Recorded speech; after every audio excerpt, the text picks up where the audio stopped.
Hi, and welcome to another episode of Kuntarkis. My name is Michael Yon, and this episode is Universes. And so here with Kuntarkis is my first question. How is it that one can, say, travel from the end of one universe over to another, if that is possible, and how would they know that they're actually doing it? Well, they have what they call a sensory system. And sensory system tells them how many light years they've traveled or how many kilometers or miles they've traveled. And other things is it's a new discovery. They're just suddenly finding out they're in a new dimension where they have the capacity, if they do, which most do, they have the capacity to open up a doorway and travel, say, 50 light years within probably 10 seconds by going through by bending space. A lot of people still have the theory on planet Earth about bending space. Yet bending space is an actual reality.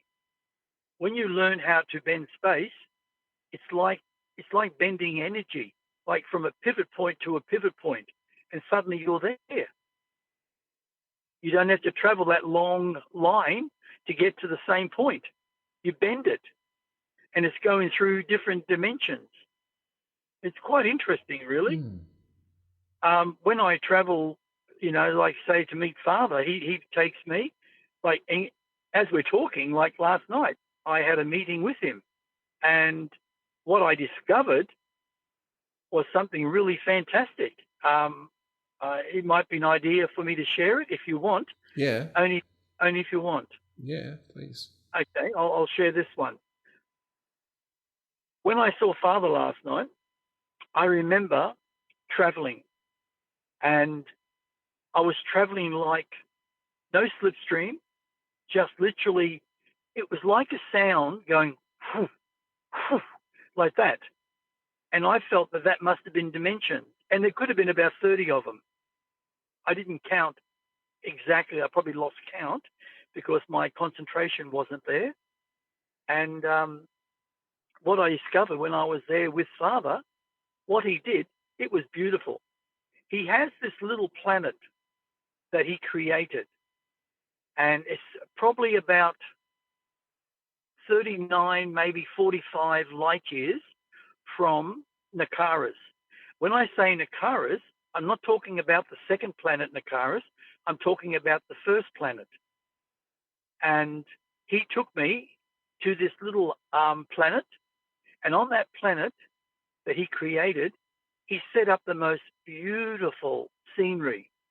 When I say set up, he made the most beautiful rainforest. And I'm not joking. The greenery was so beautiful.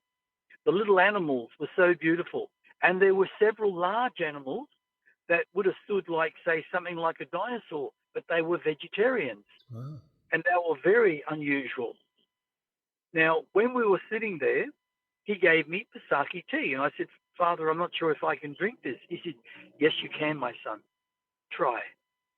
I said, all right. And I did. And the taste, no problems. It was just like Pasaki purple tea. So we sat there drinking Pasaki purple tea. And he said, I have something to tell you. I haven't told the Nakarons yet. I said, wow, I'm privileged. I have been looking at the first planet for Nakaris. I said, right. I said, it must be pretty overgrown and all that type of stuff. And he said, when I was there, yes. The first time, yes. But something overcame me while I was standing there. I suddenly had this inspiration. And what I decided to do was clean the planet. And what he did, he trimmed it right back to the way it would have been if the Nakarons were still there. So he trimmed the entire planet, basically in one go. Then he cleaned the buildings, basically in one go. He rectified what was damaged, basically in one go. Everything he created back the way it was when they left, which was really interesting. Because there was a war there and they had to leave because of an attack that was happening. Exactly. The aggressive aliens who came were hell-bent on taking the technology of the Nicarons because it would be to their advantage when they warred. And they were warring aliens. Very, very aggressive. No compassion, no empathy, no heart. They were horrible. But they were completely wiped out. And I'm talking several 100,000 by what the Nicarons left there for them. The planet has sat there for basically nearly 14 million years. No one has ever gone on it because what Father did without even telling the Nicarons, he placed an energy field around it that no one would ever, ever live on that planet because he knew in time to come that he was going to do something with it, and he has. He's totally restored the entire planet. It's ready for civilization. What he's doing within 1 week of human time, he explained to me, he's going to visit the Nicarons with Kanag coming down. Kanag's already had an invite, so Kanag's very curious to why he's having this sudden invite or this sudden session. And he's going to explain to the council first, and then he's going to talk to the entire population through a PA system. Well, when I say PA system, I'm saying something that's very advanced, and it covers the entire planet. So that's what he's going to do. So the interesting factor is he's going to invite the Nicarons to go and live there. Yeah. To go back to their original planet. And they'll find that everything is restored, ready to live on, so they can create two civilizations, Planet Nicaris 1 and Planet Nicaris 2. And that's what he's going to tell them. Not because they have 40 billion strong. They could probably have 190 billion strong on Nicaris, the Planet 2, and they would still have heaps and heaps of room for more. But he's giving them the option because he felt for them. Fantastic. It's all set up. So basically he could just invite them and say, hey, if you want to go over there, it's all ready. It's all ready. Wow. Yep. It's all ready. He's even updated the power for the planet. He's updated the technology for the power. So everything is there. He's purified all the waters to make sure they're not got problems, bacteria that could be bad for the body and all that type of stuff. As I said, he trimmed all the actual jungle that has grown over the entire planet, and everything looks like a perfect planet, just the way it was. But it's been advanced, and all the buildings that have been fixed up, he has permeated living energy into every single structure. So the structures are perfectly balanced and they can never be destroyed, no matter what. So he's done a marvelous job, and I'm really actually impressed. So he's giving an invite for them to go back to the planet. Well, that's fantastic. I mean, having two sets of Nicarans, they're the most advanced and most wonderful race in the universe. It's great to have more of them, I'm sure. Absolutely. Yeah. Absolutely.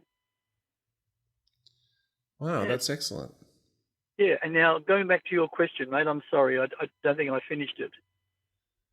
Well, I just wonder, how do you know when you're going between one universe and another? What evidence is there if you're to just float through or something? The technology, mate, is very, very advanced when it comes to, say, the Nicarons, the Ilias, the Doricans, even the Hemazines, the Muhars. Their technology have certain types of sensors that can penetrate far, far beyond their own planet. I'm talking probably thousands and thousands of light years. So they know out there the different universes. They know through technology. Just from their planet? Yeah. Wow. Here on Earth, a spaceship would not be able to do that. But people like the Nicarons, their sensitivity within their planet, within their technology, can actually find out how far another universe is. In fact, right down to probably say a millimeter. Hmm. The technology is that advanced. And if you ask me to explain the technology, it would be too hard for me, mate, because I've never created that type of technology and I've never investigated it. But if you're looking from one universe to the other, is it nothing? You just see nothing? You see nothing. Yeah. Okay. You see nothing. And yet, when I was traveling, like last night, that is, when I was traveling, I could actually see in the distance on the left and right, even some in front of me, different planets coming up closer and closer and closer, very fast. I even moved to the left to avoid a planet, so Father knew. It's like he outlaid a track for me to fly on at tremendous speed. I was traveling at tremendous speed, but I couldn't even feel a breeze. So I was encased within living energy. He actually told me that when I asked him. So that was interesting. See, the interesting factor is, mate, if you look at planets, right? Okay, say you've got a universe. Let's just say a universe is 100 trillion miles wide, 100 trillion miles high. And if we make a round circle at 100 trillion, that is a universe, right? One whole universe. Now, we have trillions of universes within the entire solar system of one massive universe, if we let's say one massive universe. So within that one massive universe, all the universes are actually clumped together. Just like you grab a trillion balls and stick them all together, and that's all the universes. But those universes are so vast. That's why I used 100 trillion kilometers in a circle. Universes are just mind-blowing when you really, really think about it. Now, some universes have like 100 planets. Some universes have 2,000 or 3,000. It just depends. Some universes, because of conscious awareness and conscious growth, are much larger. But because everything is created from living energy, which has become living consciousness, it outlays the exact perfect fit for every universe that is clumped together. It also allows expansion. Expansion doesn't make a difference to any world. It just happens automatically. As consciousness grows, the dimension that they're in can also expand because it's growing consciously. More planets become a reality. More civilizations become a reality. People don't realize how old the universe is. And we're looking at hundreds of trillions of years if we look at the years as Earth. Mm-hmm. It's incredible. I mean, when Father took me that time in his, when he took me to the castle first and then to the dome with the 21 Nipulans, and we were stepped into a dome, into a triangle, and we saw all the seats, which were so transparent, yet you could see the outline of them. We sat in them, and then we moved. We were going through different universes at unbelievable speed, and you could see planets. Sometimes Father slowed down, and he would point out a planet, and he said, that one has life, very intelligent life, and it's growing, but it has not yet reached the stage in its own evolution to travel in space. But it is getting there. But it is more highly advanced consciously than the planet Earth. He would say that. A lot of worlds out there, Michael, don't intermingle. They have learnt not to intermingle their societies with other worlds and live on that same planet. Wherever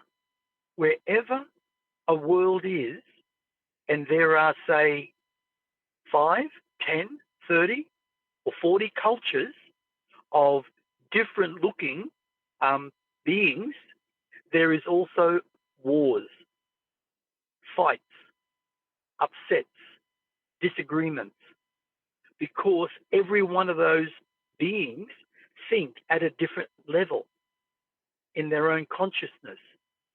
So no one's going to agree.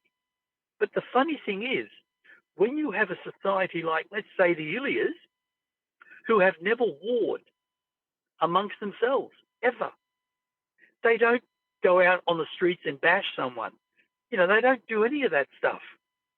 They're actually a very friendly race, like the Muhars, like the Doricans. Now, I admit, the Doricans, they are the Dragon Society. So they were originally, 9 million years ago, the most vicious dragons you would ever want to come across. And yet they were so huge. Some stood nearly 35 foot high from tail to head. Massive, massive wings, 60 feet. So they now are one of the most peaceful races. They've learnt, they've been given a gift, and the gift was imagination. And the way Father expressed what imagination was all about was an absolute blessing to that society. And when Tang Yung literally was the volunteer and put all his effort into transformation from Dorican dragon to humanoid and became that and did it on that massive rock, it changed the entire history of that dragon society. And every single one of them really wanted to become that. They were sick of flying around with these big, heavy bodies. They were sick of not being able to create a spaceship, because when they saw the massive spaceships of the Nicarons, but not the motherships in space, they were fascinated. But they could never go on board because they're too big. If they turned around, they would smash everything with their tails. So they made a conscious decision, all of them, to start the change when they saw Tang Yung transform from a dragon to actually a humanoid. And that changed their civilization. Yes, it took several million years, but it did. Brilliant. Yeah. Yeah. These are the subjects that I really love talking about because I know them so well. I've experienced their life.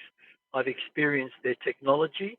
I've experienced their emotions, their feelings, because I understand everything what they're about. And that's what I really enjoy. I love talking about the universes. When somebody talks to me and they say something, like they say, no, there's only one universe. It's just big. And I say, I'm sorry, but that is a limitation that you've learned from school. And learning from school is simply a condition because it comes from books that are very old, but nobody's ever gone any further. But let's go one step further. And I explain something. And the eyes, when they look at you, they say, oh my God, if that's possible, it would be fantastic. I said, it's not possible. It's a reality. It's real. I said, I've been there, I travel. And they just look at you and they say, what? Nothing, and you've heard me say this, is impossible. The only thing that's impossible is the limitations that we have placed upon ourselves through conditioning. So what brings about a new universe? I could say Father. I could say Taikani. Oh, by the way, Taikani was there last night with Father. And he was how would you say, so bright, so full of joy. The smile was like a heart, like putting a heart on his head. He was so happy. It was incredible. And what Father told me, and he said, well, look at Taikani. He said, may I express Taikani? And he said, please. And he said, I've created a small planet, which I helped Tychony create a small planet. Not too small, bigger than this one. And he said on that planet, he created his wife and his children. And he goes there and they don't know anything any better to what it was when they were alive. And they live a very good existence, which makes Tychony very, very happy. And it makes his work better. And I found that very interesting. So he has created the past by creating the energies into his wife and his kids. And he's created his own society there, which is really interesting. Wow. He's really coming together. And that's what Father saw. Father saw something in him that was all heart. So he knew that if he taught him, he would be positive, not negative. But like, isn't he, I can't remember, like a sixth or seventh dimension? No. Isn't he a sixth dimensional being or something? No, mate, no. No, Tychony doesn't have a dimension. Tychony was saved by Yarkis Carters when these aggressive aliens were attacking their planet, and Tychony was trying to protect his family, but his family perished, and he nearly perished.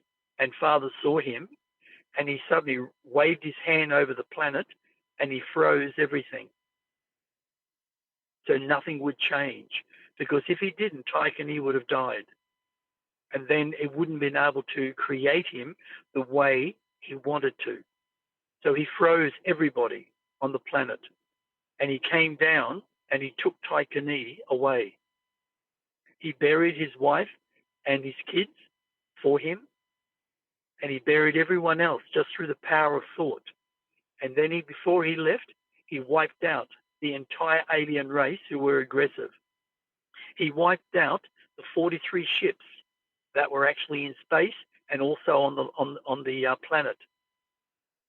And he put a circle dome around the planet so it would be protected. And when he left and all the aliens were gone, all their ships were gone, he took his hand and waved again and brought life back. He allowed the ones that were there. And he took away the memory of war so they could just keep living. And they have thrived over all that time. And even Tychony goes back there, and they consider Tychony like a great spirit that comes and sheds light and helps them. But also Tychony now lives on his own planet. And whenever Father needs him, he goes to him and helps him. Mm. But he's not a fifth or sixth or seventh dimension. You could say that. I mean, seriously, you could say that he's an 11th dimension. Yeah. He's far. You could say that he's even far beyond the Nipulans. Yeah. Because of the power of magic that he has, and he rarely ever uses it only when he has to. Like he works, like when he goes back to his planet, he's working like you would in the yard, or I would. Yeah. Wow. Interesting. So interesting. It is very interesting, mate. I know that you would love to go and see something like that. Oh yeah. If I had the power suddenly, mate, come back to me, I would say, an invite, Michael. I'm taking you. Oh my gosh. I'm going to show you where Tychony lives, and Tychony would welcome me very much. He would know me straight away, even if I was in human form. Great. Yes. So, do universes come about on their own, or is it normally because of someone consciously manifesting one? There are several dozen, from what I remember Father saying, which could have changed. It could be more. There are beings that are far beyond Yarkis Carters, and they do create planets. They also don't take on form. They are simply energy. And they move through universes to see what can be created. And they create. So they create. the planets are not created by the planets themselves. The planets have a spirit that exists and create a world that life can live upon it. If by some chance that planet, like there are many in our universes, like Mars and Jupiter and Venus, all that, Pluto and all that, they all had life. But if we look at how old the universes are, or the universe in its totality, we're looking at trillions and trillions of years. So there are many planets that no longer have life, and maybe one day they will, when the spirit is reactivated within that planet. Without the spirit, nothing would change that planet. The spirit changes everything. It knows that it has to grow plant life. It has to have seawater, fresh water. It has to have life. And when the planet spirit comes back, it can create life. Yes, it can. Wow. And it does. Father gave the earth here, the spirit, far more abilities than most planets have. He gave the spirit the essentials to create life from the ocean. So it can be drawn from the ocean onto the planet and grow. And if you look at all the different species that have come from the ocean and change, like in their structure,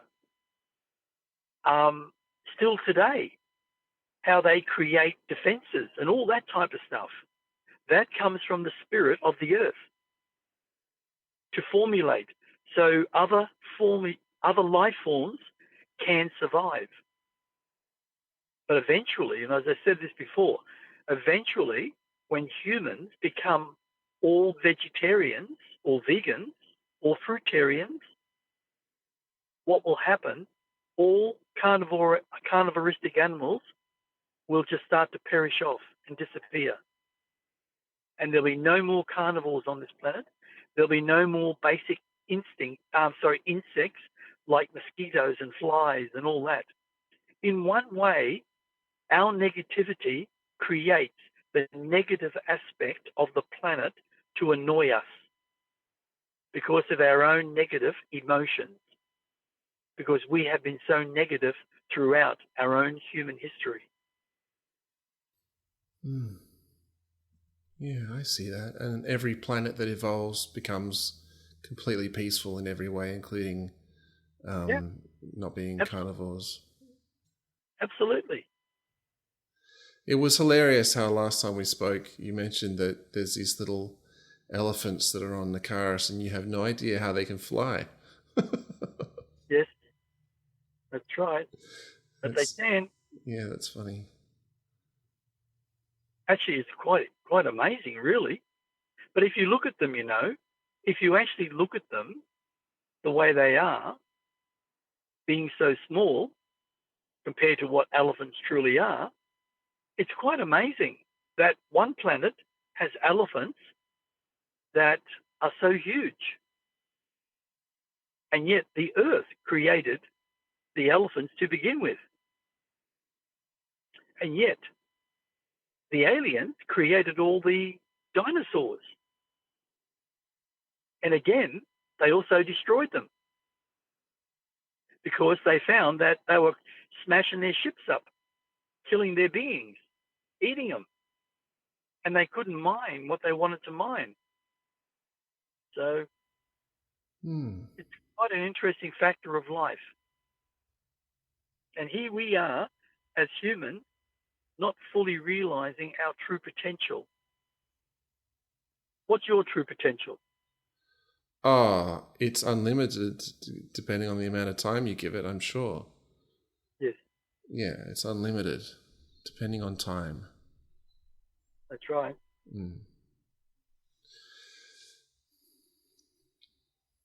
When a moment passes, what is it?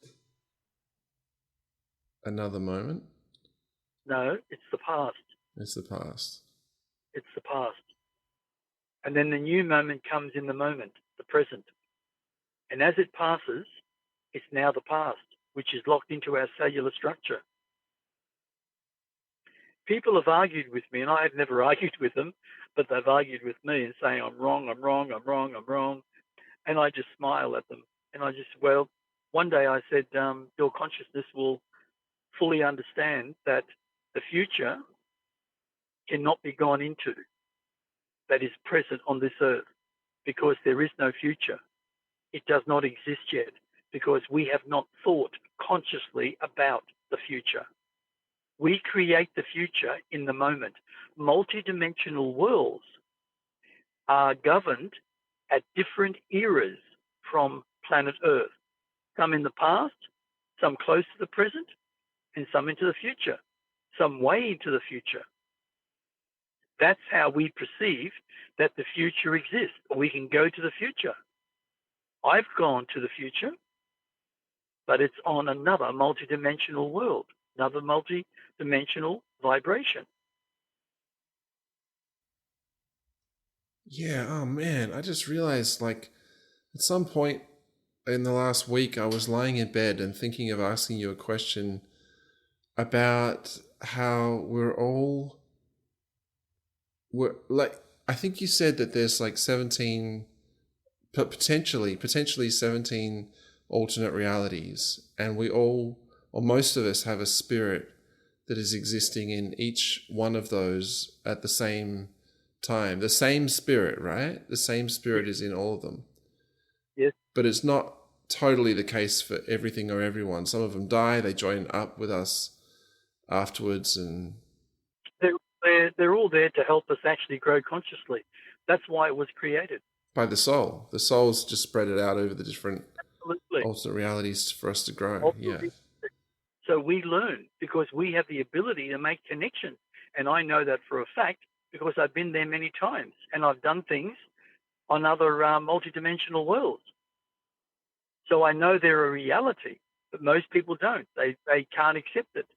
And this reality here is the one that is the most toxic and limited? No, it's not. No. There are other worlds that are younger than ours that are quite toxic too. Wow. See, everything represents something else. And as you grow consciously, you also can grow beyond another world, another multidimensional world. Some worlds will stay at the same level for a longer period of time. Others won't. It depends on how the consciousness grows. And here at the moment, we are going through a very, very hard time to understand the reality of our own consciousness, our own awareness, because of what is being done to us.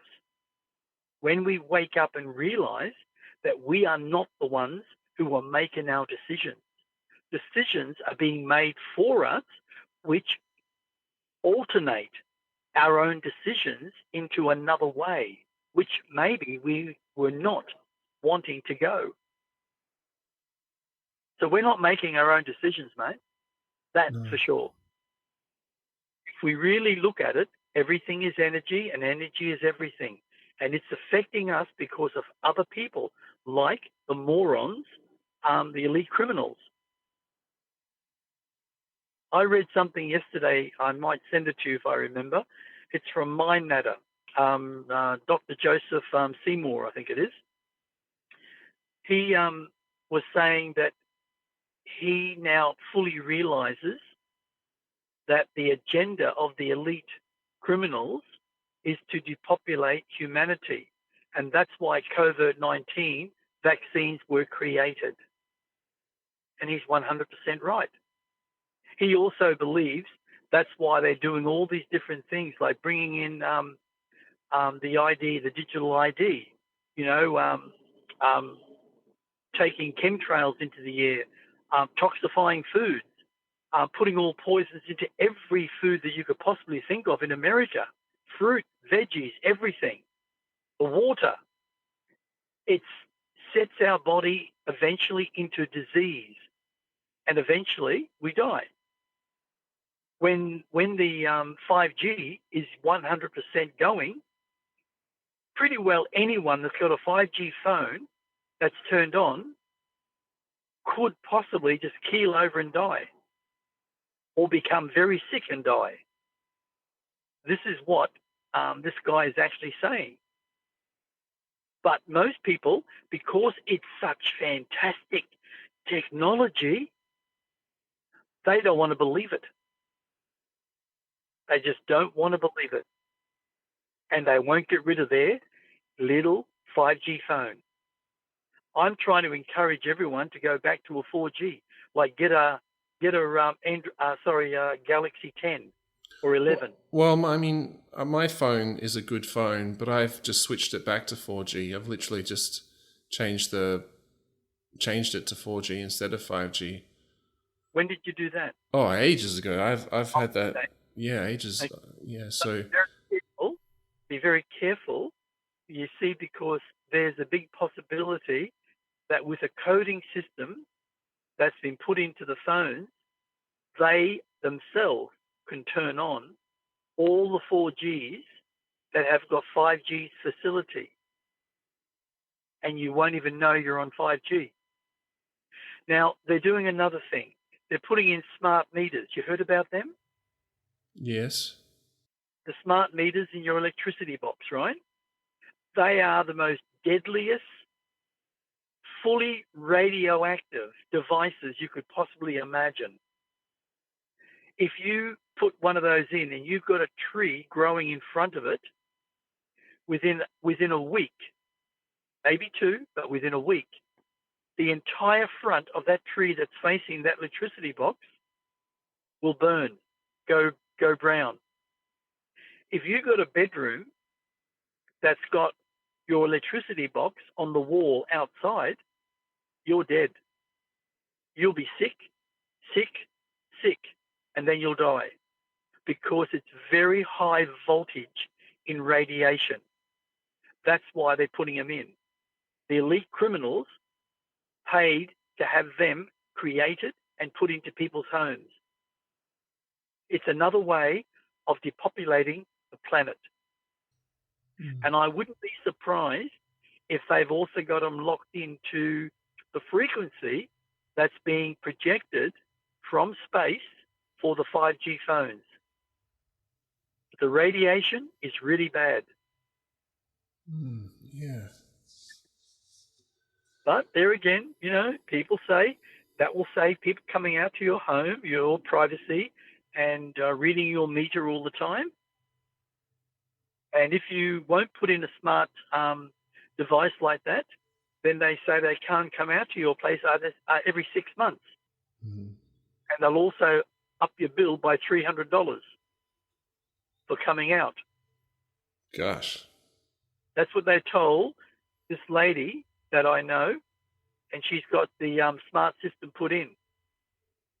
Wow. She didn't realize at that point. Now she wants it removed, and they won't remove it. And there's a lady not far from her who doesn't want it, and they're pushing for her to have it. And the neighbor's got it, and it's facing her bedroom.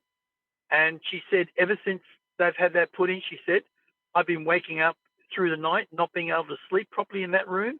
I've had massive headaches, and I feel my heart fluttering all the time. Wow.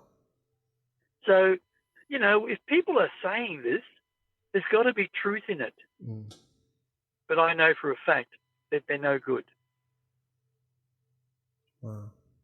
So what we've got, Michael, if we look at it from a universal perspective, we have entities on this planet that should be humans with a heart, who only have a stone instead of a heart, who are out to depopulate humanity so they can control the last 10% and take over the entire planet. Mm. And they have everything.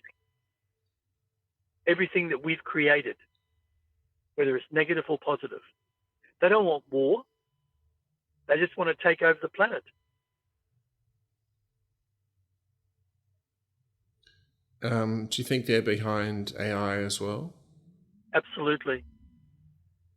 Yep. They're making everything sound so fantastic, but in reality, when the truth comes out, it'll be too late for us. Far too late.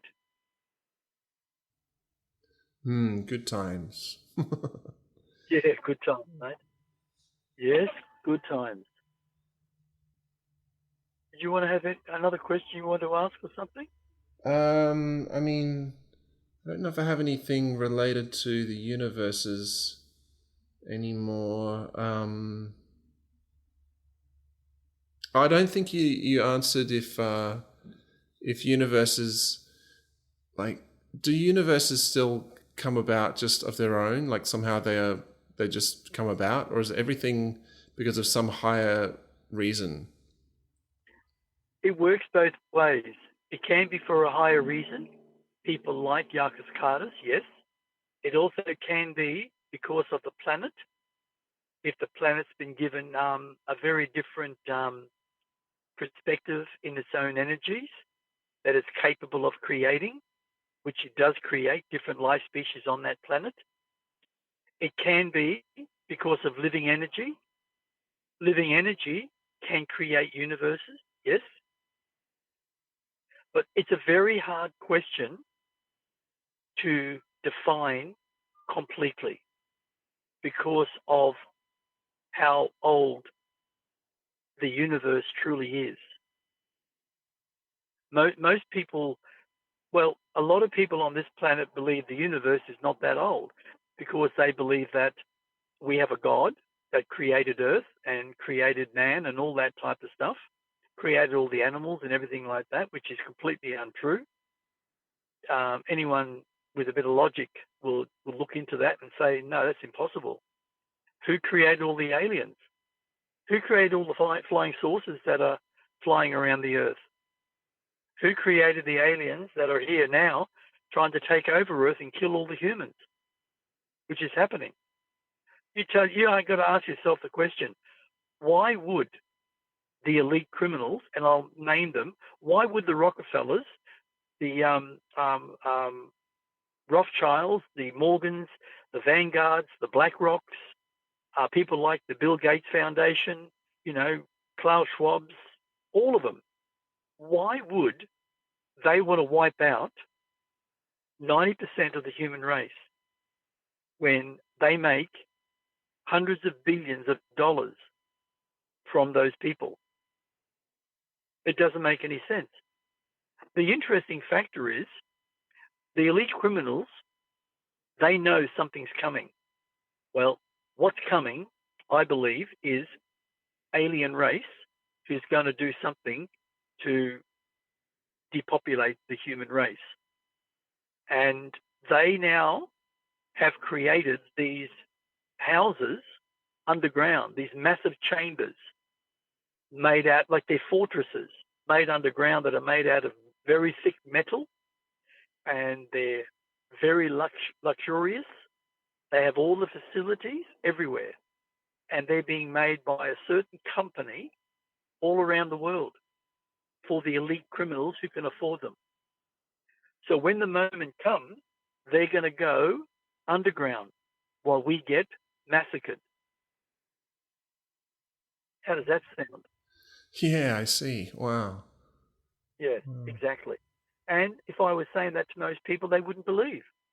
That's only because of their own ignorance to listen or want to know the truth. And I see it, mate, every single day when I talk to someone. I can see it in their eyes. Or they'll suddenly lower their head, and their eyes will roll.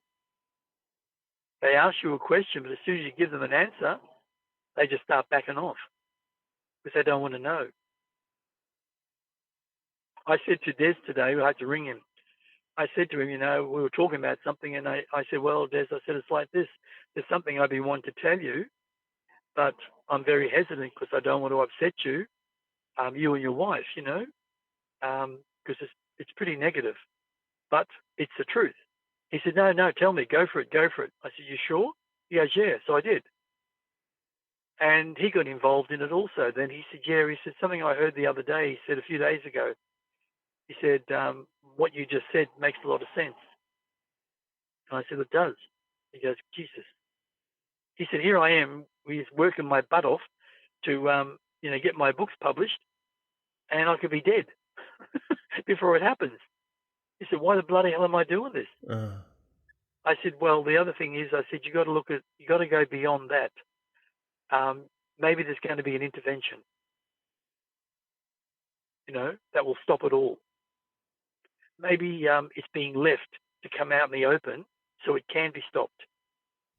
Mm-hmm. Because these criminals now, mate, they're kidnapping children, and they're telling the world that they rape these children, they murder them, they bake them and eat them through rituals for Satanism. They sell them for sex trade to all the pedophiles around the world. They're open about it. Why would they be so open? And why aren't the governments doing anything about it? That's because the governments are a part of it. Yeah, makes you think. Yeah. We were talking about universes. What about black holes? How do black holes relate to universes? Well, a black hole can be the implosion of a planet, and that creates a black hole. Going through a black hole is not exactly a very safe thing, because what you've got drawing through that black hole, you've got all the debris flying around. Not just the debris of planets and that, you got the debris of buildings, metal, everything. So if you went through a black hole, you'd be ripped apart, your spaceship, completely. Now, black holes, they're a natural creation of a planet imploding or a planet that blew up. It creates a black hole. It implodes upon itself. Now, a porthole, that's different. That's something that's created by a species who has the technology to create it. And there are hundreds of different forms of civilizations that are very high in technology and that can create wormholes, portholes, whatever they want to call them. And they can pop into other universes and pop out. But they also set through their technology where they're going to be when they go through that porthole. They know they're coming to Earth when they create one. It's like if you set your phone and the lady or the man talks to you and says, turn left, turn right, right? A left turn at the next left, that type of thing. It's the same system, just more highly advanced. Right. And these what are they called? Black holes. They disappear after time. They just eventually go away. Eventually, they do. Yes. Okay. Yes, eventually. And that stuff is actually sucked into another universe. Right.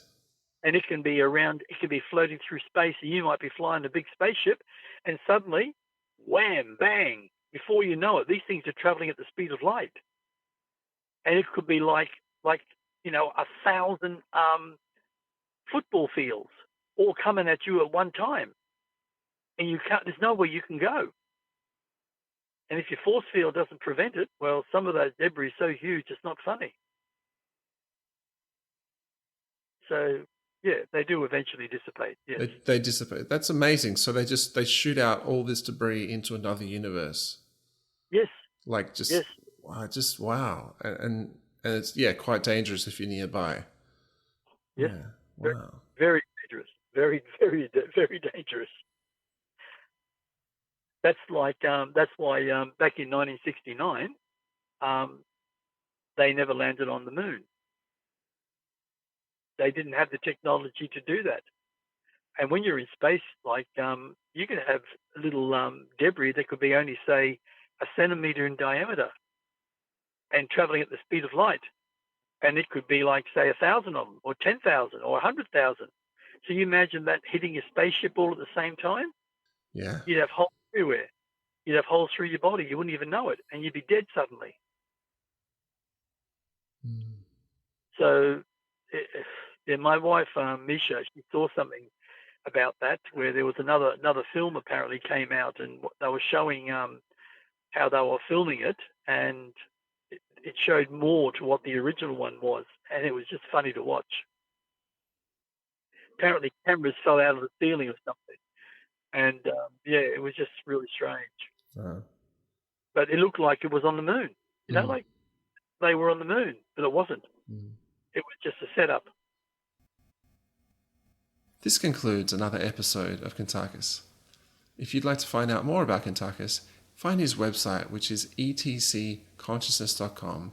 He has articles there, he has his books listed there, and also if you have any reason to contact us in general for any reason, just email kuntarkis@gmail.com.